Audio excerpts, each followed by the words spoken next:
इरिट star TV के मुअज़्ज़िज़ नाज़रीन अस्सलाम वालेकुम। नाज़रीन, मीरपुर से अफसोसनाक खबर। चुंगी नंबर 4 पर झगड़ा, डंडे के वार से तोताल के रिहायशी चौधरी मोहम्मद खान कत्ल, 3 मुल्ज़मान गिरफ्तार। गुज़श्ता हफ्ते चुंगी नंबर 4 पर होने वाले झगड़े में चौधरी मोहम्मद खान जख्मी हो गए थे। इस्लामाबाद अस्पताल में ज़ेर इलाज रहने के बाद गुज़श्ता रोज़ वो खालिक हकीकी से जा मिले।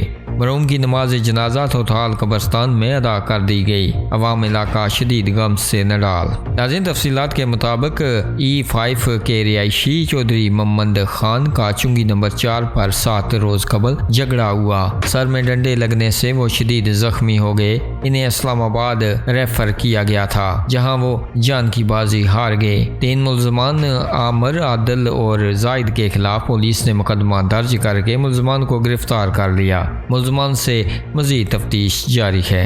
नाज़रीन, आप अपनी राय का इज़हार इस अफसोसनाक खबर के हवाले से नीचे कमेंट बॉक्स में ज़रूर कीजिएगा और मज़ीद खबरों और अपडेट्स के लिए हमारे चैनल को सब्सक्राइब कीजिएगा।